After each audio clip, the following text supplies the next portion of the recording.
Mas o que a Bíblia realmente fala sobre economia? Será que a Bíblia tem conselhos para nós? Eu gostaria de fazer uma pergunta para vocês, que está aqui, ó. Qual é a sua maior esperança? Qual é o seu maior desejo? Qual é o seu maior sonho? Para pensar aí um pouquinho. Não me diga, somente pense. Leiam essas 3 perguntas de novo e pense um pouquinho.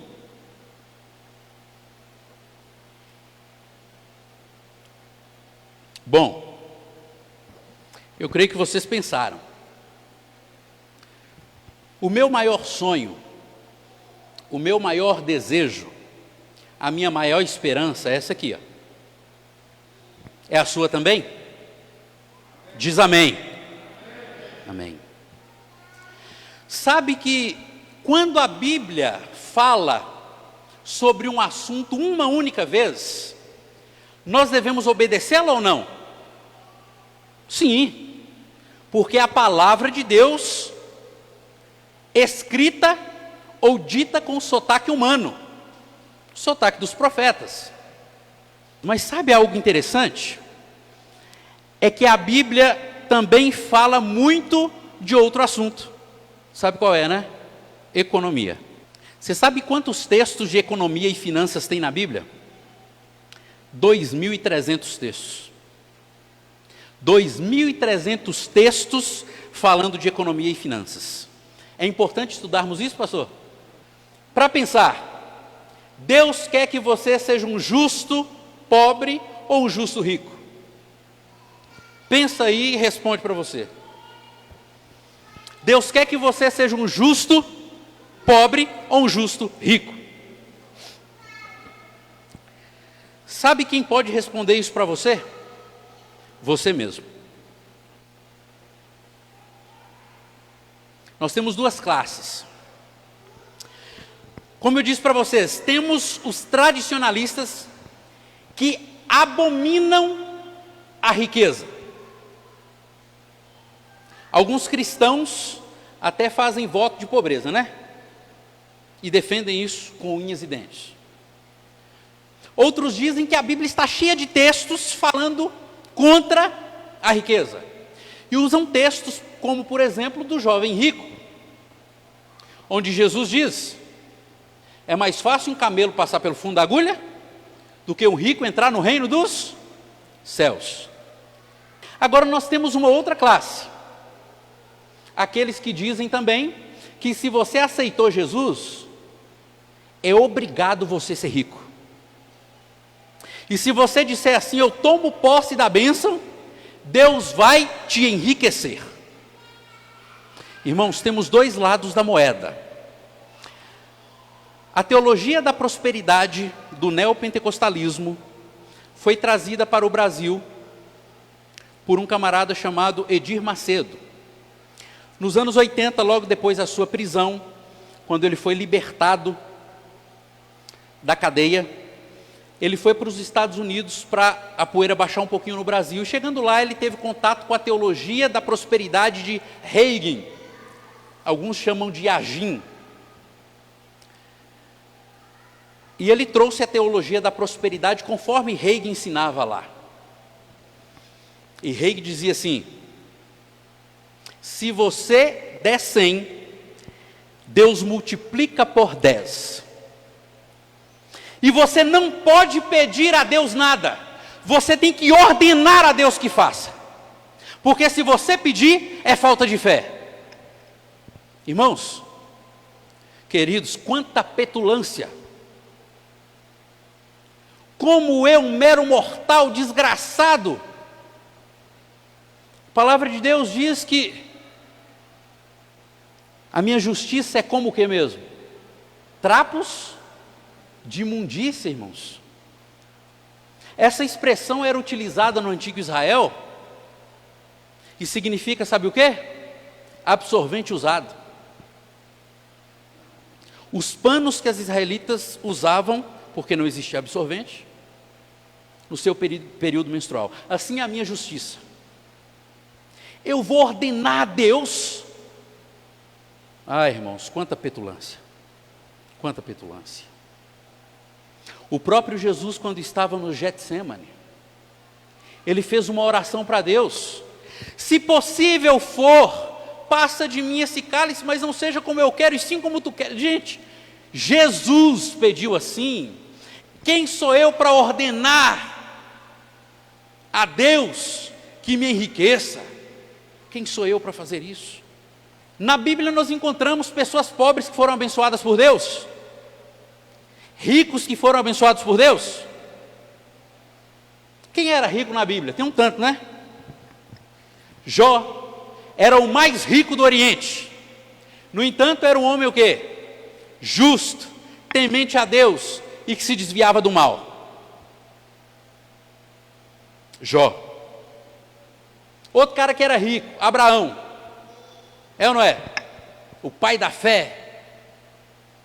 Quem mais era rico na Bíblia? José de Arimateia emprestou o túmulo para o próprio Jesus. Olha o privilégio de José de Arimateia, né? Nós temos exemplos e mais exemplos. Davi, Salomão, um dos mais ricos reis de Israel. E homens pobres fiéis, temos? Me dê um exemplo aí. Profeta Amós, boiadeiro. Eliseu, um pobre agricultor de roupas surradas.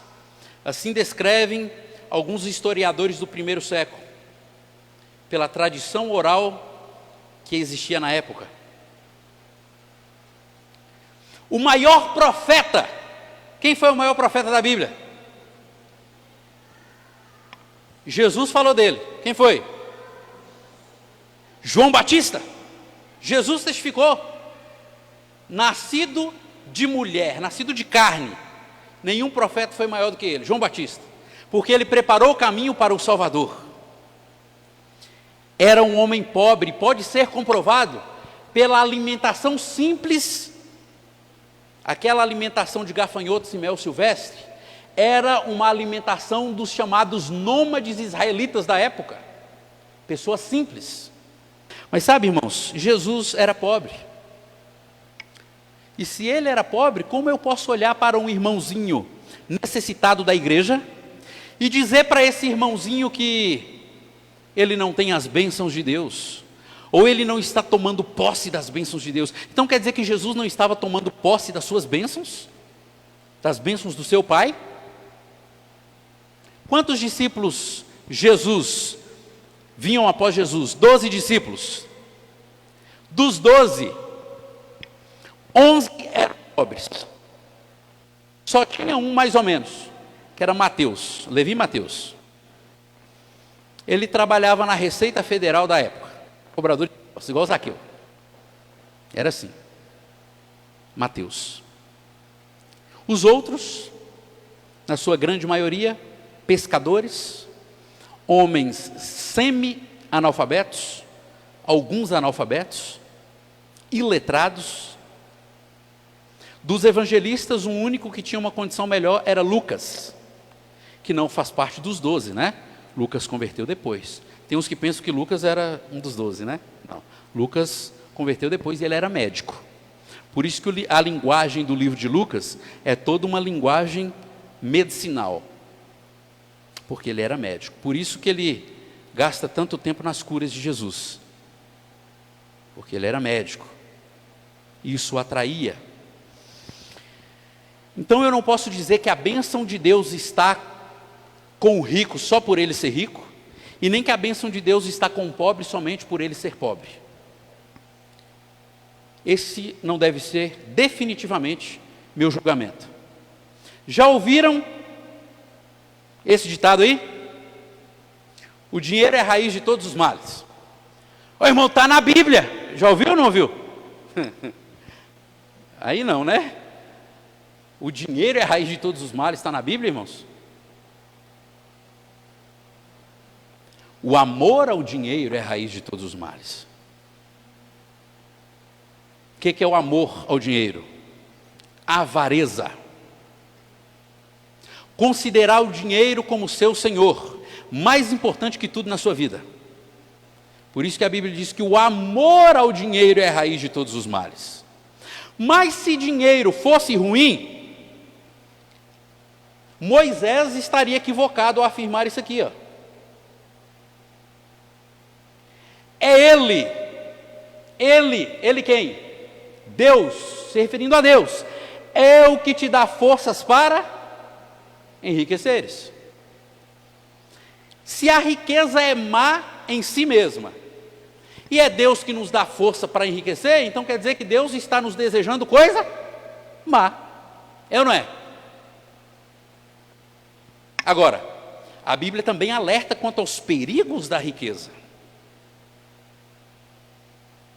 O tema na Bíblia não é a riqueza por si só, é a minha e a sua atitude frente à riqueza, frente ao dinheiro, e isso deve ser visto.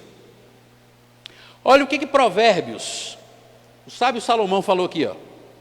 Não te fatigues para enriqueceres, e não apliques nisso a tua sabedoria, porventura fixarás os teus olhos naquilo que não é nada, porque certamente criará asas e voará ao céu como a águia. Não te fatigues para enriqueceres. O sábio Salomão está dizendo o seguinte: não gaste toda a sua força, todo o seu tempo, ambicionando a riqueza. Não faça disso a sua fixação. Tem pessoa que vai dormir, acorda, levanta o dia todo pensando: como eu vou me enriquecer, como eu vou me enriquecer, como eu vou me enriquecer. Não te fatigues para enriquecer. Olha como que a Bíblia chama a riqueza, irmãos. Sabe por que a Bíblia diz aquilo que não é nada? Deus precisa do seu dinheiro? Sim ou não? Deus precisa de ouro? Ele é o dono do ouro e da prata. Ele é o dono de tudo. Para Deus a riqueza é nada. E se você que tem dinheiro perdesse todo o seu dinheiro amanhã, ou se você ficasse rico e perdesse todo o seu dinheiro no outro dia, você desejaria suicidar? Você desejaria a morte? A depressão seria tanta que para você seria melhor a morte? Se a resposta for sim, então quer dizer que a riqueza na sua vida está ocupando o lugar de Deus. Isso é avareza. Isso é avareza. Muitos, ao perderem suas posses, não sentem mais prazer no maior bem que Deus nos concedeu, que é a nossa vida. A nossa vida. E porque perdeu as posses, as pessoas querem morrer. Salmo 73, quem foi que escreveu esse salmo? Quem compôs esse salmo? Um camarada chamado Asaf. E Asaf, ele começou a olhar os ímpios.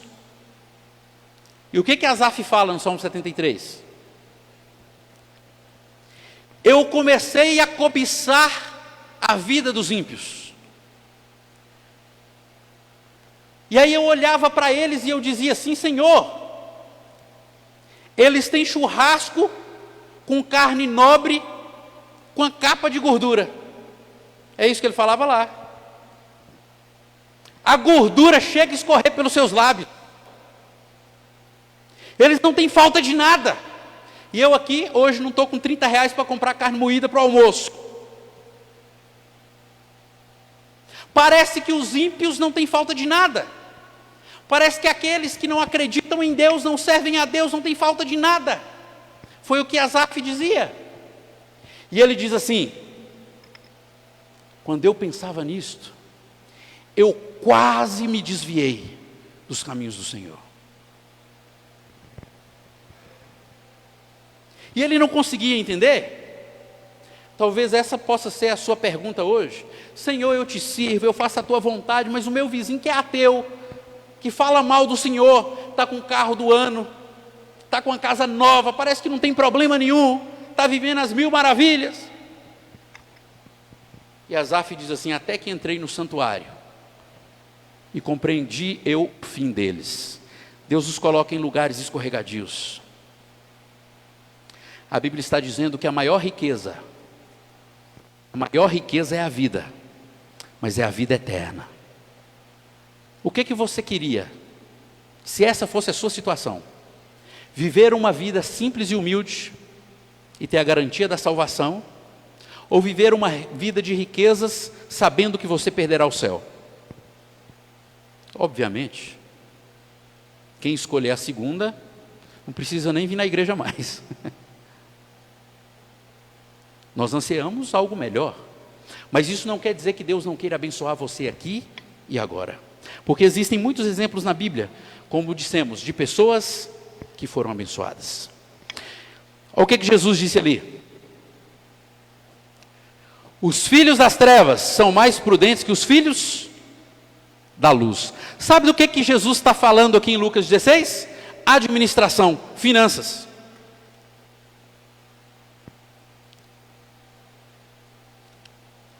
Muitas vezes a gente fala assim: olha, Senhor, eu te sirvo, eu faço a tua vontade, eu vou no culto, eu canto louvores, eu sou dizimista fiel, eu devolvo ofertas, sou fiel em tudo e estou aí, ó, não saio de um salário mínimo, ou estou desempregado, estou fazendo uns biquinhos para viver.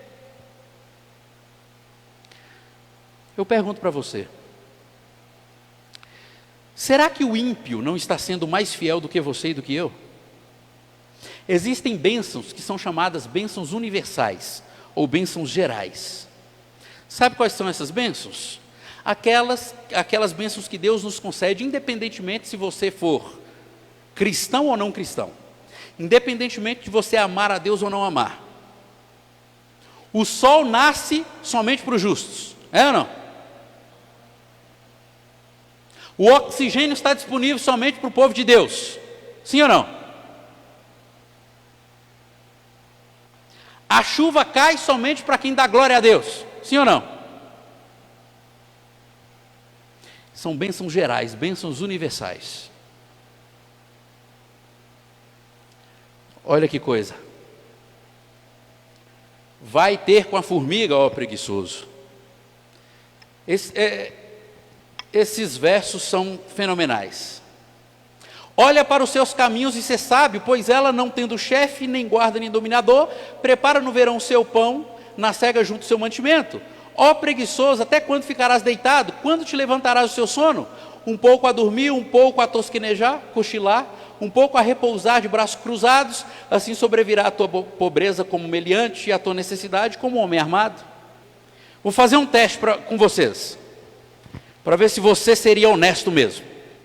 Você que é funcionário de alguma empresa, que estuda, eu falo isso com os meus alunos na faculdade.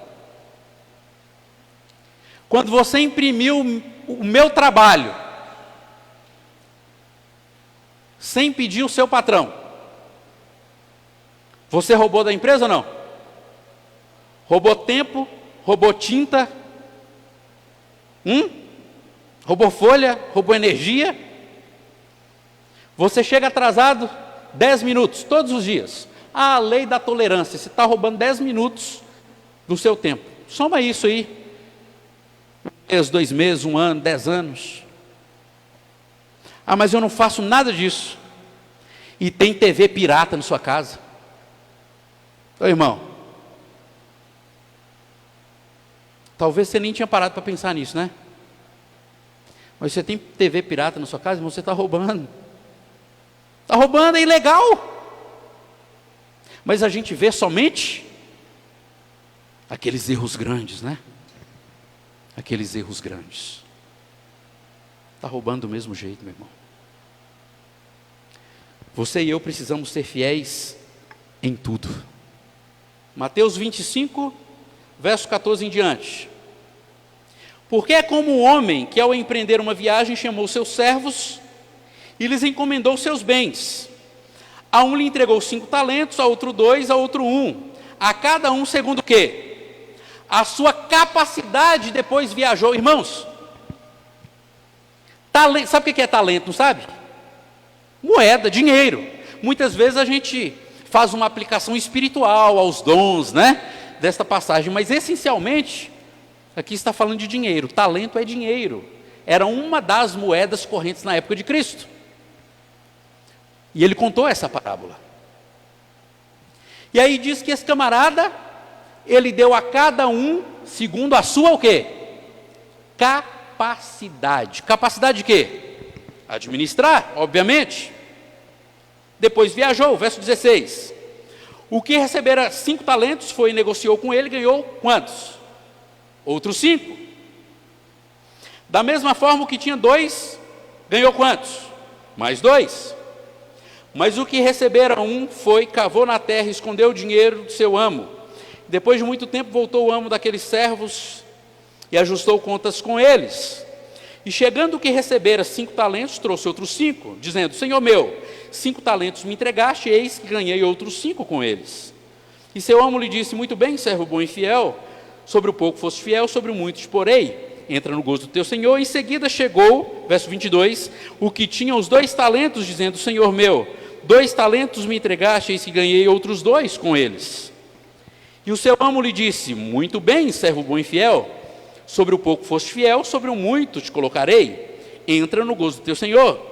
Mas chegando também o que recebera 1 talento, disse: Senhor meu, eu sabia que és um homem severo, que ceifas onde não semeaste, e que colhes onde não plantaste, e temi, e por isso fui e escondi teu talento na terra. Aqui tens o que é teu. Então seu amo lhe respondeu, dizendo: servo mau e preguiçoso. Assim está no original, tá? Preguiçoso. Servo mau e preguiçoso. Sabias que ceifo onde não semeei e colho onde não plantei, portanto devias depositar meu dinheiro no banco, e quando eu chegasse teria recebido pelo menos o quê?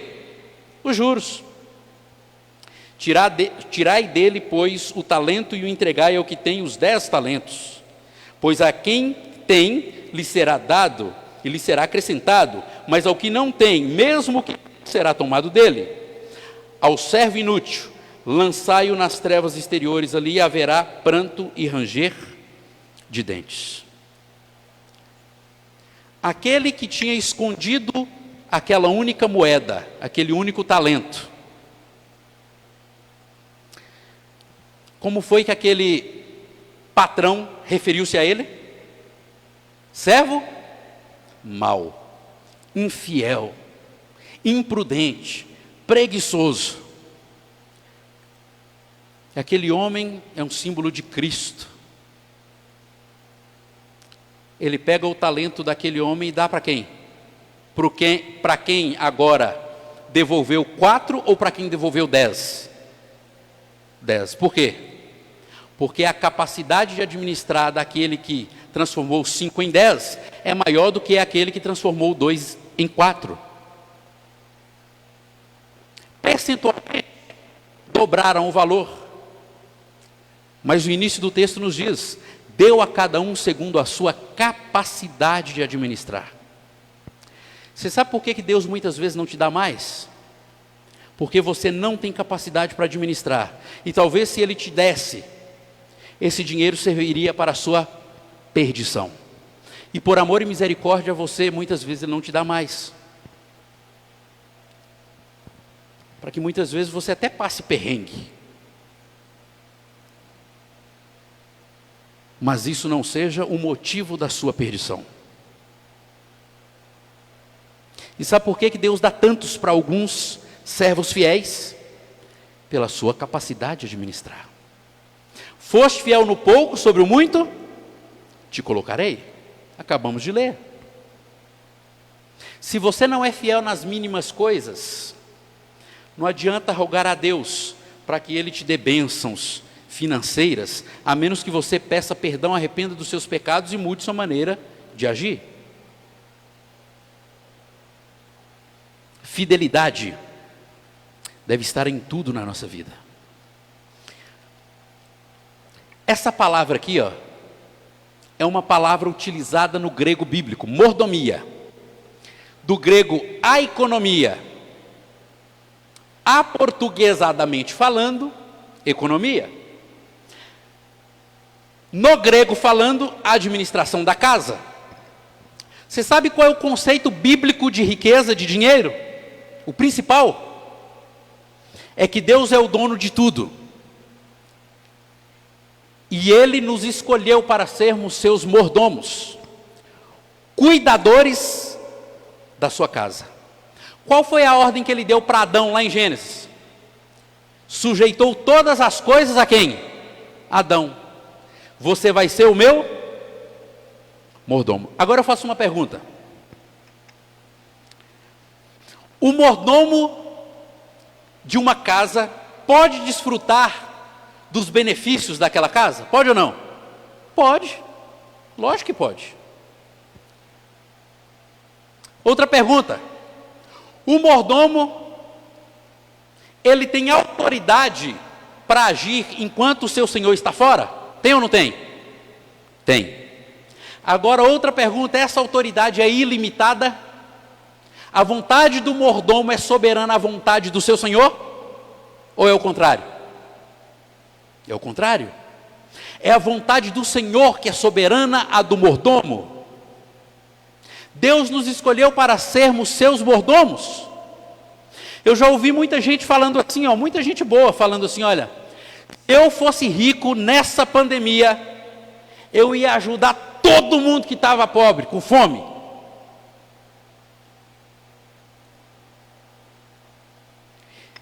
E aí eu faço uma pergunta. Já estamos há quase 1 ano e meio de pandemia. Você já ajudou nesse tempo todo pelo menos uma pessoa? Pensa com você aí. Se a sua resposta é não, milionário hoje, você também não ajudaria. Porque aquilo que você acaricia nos tempos de pobreza é o caráter que você está se formando para algum momento, se você se enriquecer. Como andam as finanças em sua família? Como andam as finanças na sua família? Olha essa pesquisa aqui, quentinha. Segundo pesquisa, cerca de 46% dos casais brasileiros brigam por questões financeiras. Como superar o divórcio? Olha essa outra aqui. Brasil tem número recorde de divórcios no segundo semestre de 2020.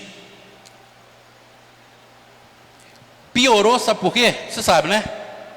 Lockdown.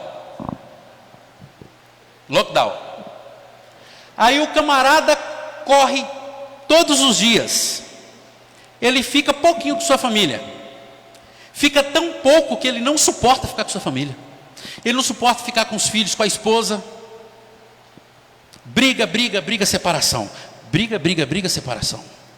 Irmãos, isso é muito sério para nós cristãos que levamos a sério o casamento. Olha essa outra pesquisa aqui. Aqui tem os principais casos de pedido de divórcio, tanto pelos homens quanto das mulheres. Mas eu quero chamar a atenção para vocês um dado. Em quarto lugar, que causa mais divórcio no Brasil: falta de dinheiro, problemas financeiros. Como andam as finanças da sua casa? Sabe qual é o primeiro caso de divórcio no Brasil? Ranking número 1: infidelidade conjugal. Certo? E sabe o que os pesquisadores estão descobrindo em pesquisas recentemente feitas por algumas universidades aqui no Brasil? É que a infidelidade financeira está quase alcançando o percentual de infidelidade extraconjugal nos números de separações no Brasil. Sabe o que é infidelidade financeira, irmãos? É o marido que ganha tanto e fala para a esposa que ganha tanto, porque ele coloca dinheiro em outro lugar. Não sei onde, mas coloca. É a esposa que o marido passa algum dinheiro específico, eu estou falando para aquela esposa que não trabalha especificamente, né? Passa um dinheiro específico para pagar uma conta, e ela fala que a conta foi 30% a mais para ficar com o troco, sem eu saber, né? Sabe o que é isso? Infidelidade. Infidelidade financeira. Um dos maiores complicadores entre os casais. Sentar, conversar e planejar a vida financeira a dois. Chamar os filhos e fazerem um planejamento financeiro em família. É a maior dificuldade. Conscientização financeira. Alguns tópicos rápidos.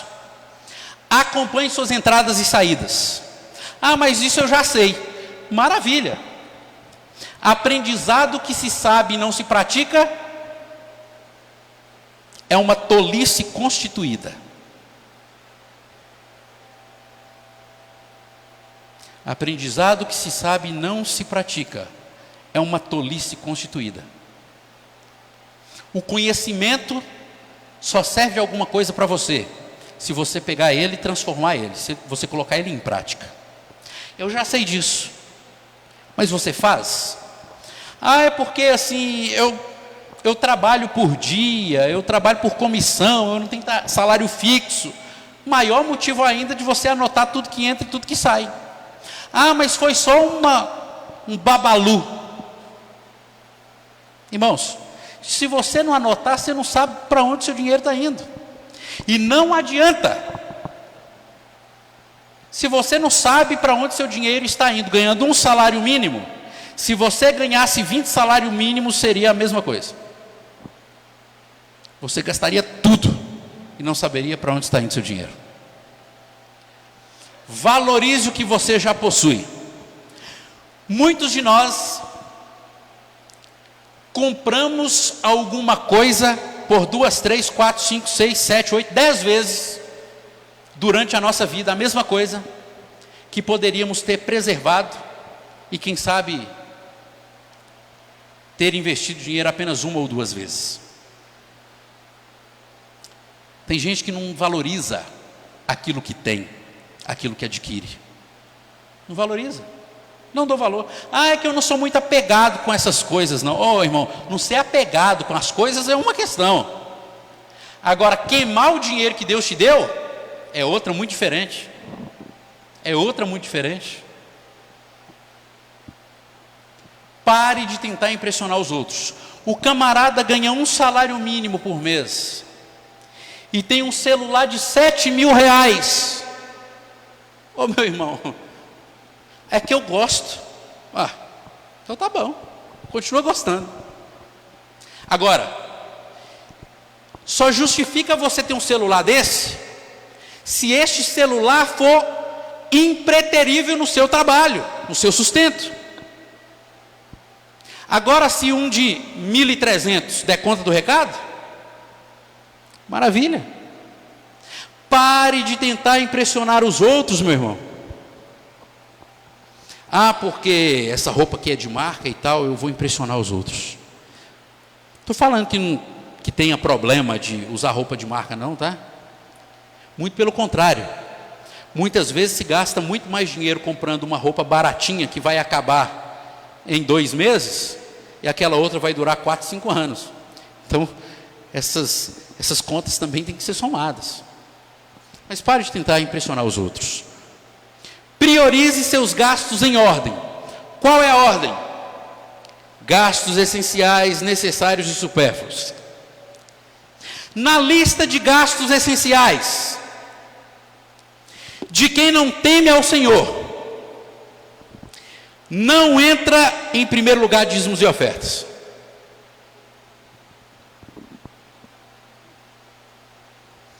Daqueles que acham que temem ao Senhor, entra como supérfluo. Quando eu tenho, eu levo. Quando eu não tenho, eu não levo. E aí, como eu nunca tenho, eu nunca levo. Como que a Bíblia fala que eu devo devolver os meus dízimos e as minhas ofertas? Eu falo devolver, sabe por quê, irmãos? Embora na Bíblia o dízimo seja tabelado, a palavra dízimo significa 10%, tanto no grego quanto no hebraico, Uma vez eu vi na internet, uma igreja, pastor Eduardo, colocou uma faixa, dízimo mais barato aqui, 7%. Para atrair mais fiéis, né? Irmãos, dízimo é 10%, pronto. Você está dando alguma coisa para Deus? Se tudo é dele, o que você está dando? Você está devolvendo. E ofertas, quanto que eu devo devolver? Que mandar teu coração. O melhor é que sejam ofertas programadas. Mas o percentual que mandar seu coração de ofertas. E talvez o menor percentual seja também 10%. Pense um pouco nisso depois, tá? Da primícia das tuas rendas. O que é primícia mesmo? Primeiro, recebi o meu salário. Qual é a primeira coisa que eu devo fazer como cristão? Retirar meu dízimo e as minhas ofertas. Primeira coisa. Tem cristão que tenta retirar do que sobrar, e aí não sobra. Dízimos e ofertas essenciais, primeiro lugar. O que mais que entra na lista de essenciais? Aluguel, contas de consumo. O que são contas de consumo? Água, luz, tudo aquilo que você precisa essencialmente para viver. Aí depois tem os gastos necessários. Se você não ganha dinheiro com seu carro, talvez ele precise ficar um pouquinho mais na garagem e você investir numa motinha aí para diminuir custos. Necessários.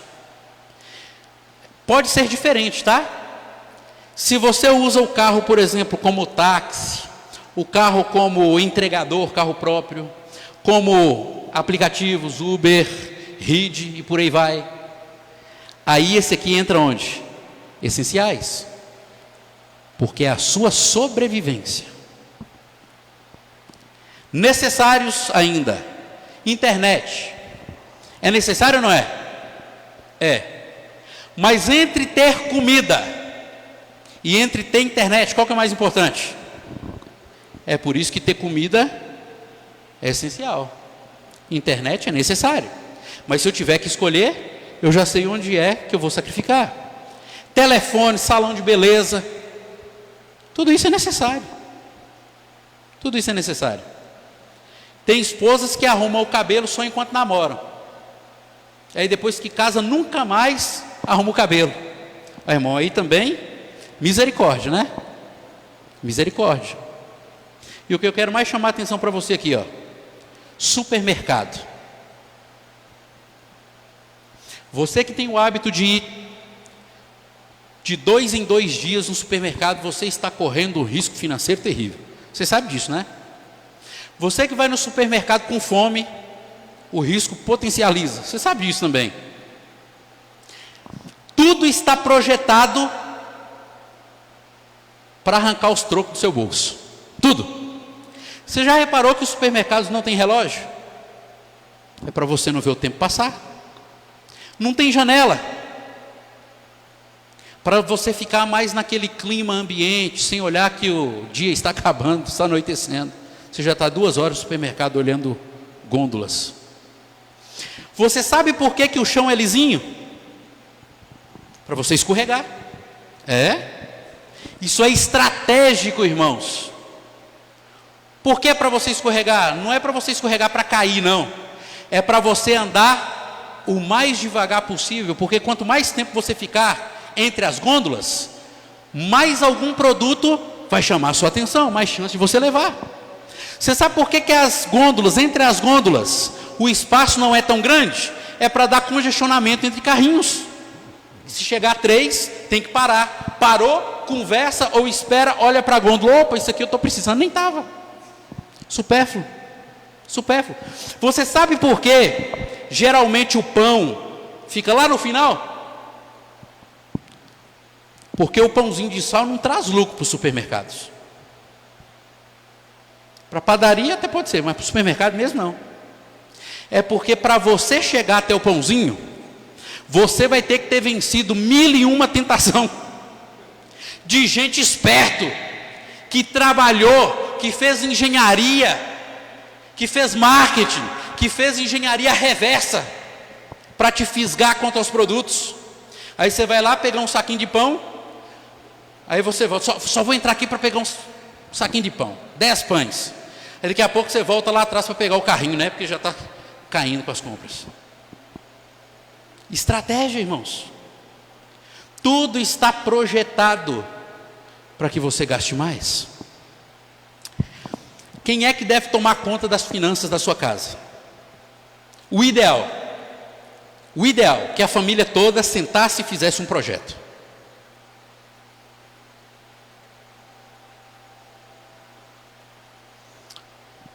O não tão ideal, porém importante, que ficasse tomando conta do dinheiro, não somente aquele que saísse para trabalhar, se os dois, se um só, mas aquele que tivesse mais aptidão quanto a finanças, seria o mais prudente. Fuja das armadilhas do cartão de crédito. Sabe qual é o juro atual do cartão de crédito? 329,3% ao ano. Por mês, 12,5% ao mês. Então, se você está devendo o cartão de crédito, não fique lá pagando somente a taxa mínima, e você está pagando 12,5% do mesmo jeito, sobre o excedente. Talvez seja mais importante você fazer um empréstimo que vai te cobrar 5%, 6% ao mês, do que continuar pagando o cartão de crédito, os juros do cartão de crédito de 12,5% ao mês. E aí é juro composto, não é juro simples, né? É juros sobre juros. Se você pegou R$1.000 a juro de 12,5%, no fim do mês você tem que pagar quanto? R$1.125,20.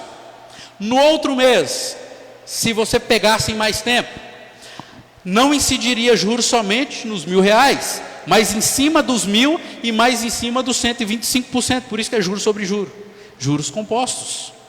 É por isso que 12,5% em 12 meses é igual a 329,3%. E sabe o que está acontecendo atualmente em algumas instituições bancárias?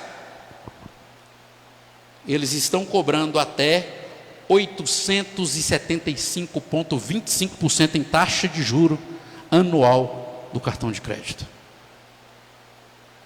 Para muitos, talvez a solução seria picar o cartão de crédito. Para outros, não, eu sou controlado, beleza, trabalho com ele, não deixa atrasar, porque se deixou atrasar, o bicho pega. A outra armadilha é que o cartão de crédito me dá uma noção de que eu tenho dinheiro quando de fato eu não tenho. Esse é um problema, né? Porque se eu sou um bom pagador, pago certinho, o que o banco vai fazer? Hora ou outra, aumentar seu limite, mandar oferta de um segundo, um terceiro cartão. É porque esse cartão aqui é diferente, toma aí. E aí de repente você se descontrola e se complica. Provérbios 11:2. E eu termino aqui com esse conselho. Aplique seu dinheiro em vários lugares e em negócios diferentes, porque você não sabe que crise poderá acontecer no mundo. Quem falou isso? O sábio Salomão. Sabe como é que a gente chama isso em economia? Fontes de renda alternativa.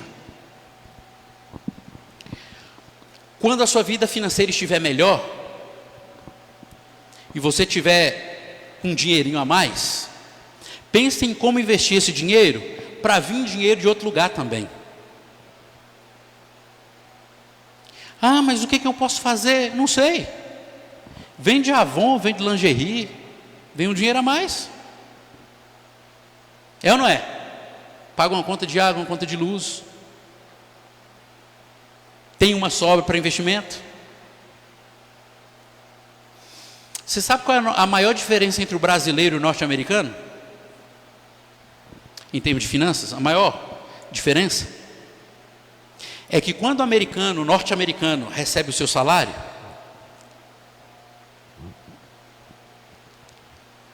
item de primeira necessidade, investimento em alguma coisa. Sabe o que a gente faz? Se sobrar, é supérfluo. Se sobrar, eu invisto em algo. E aí quando vem a crise, o que acontece?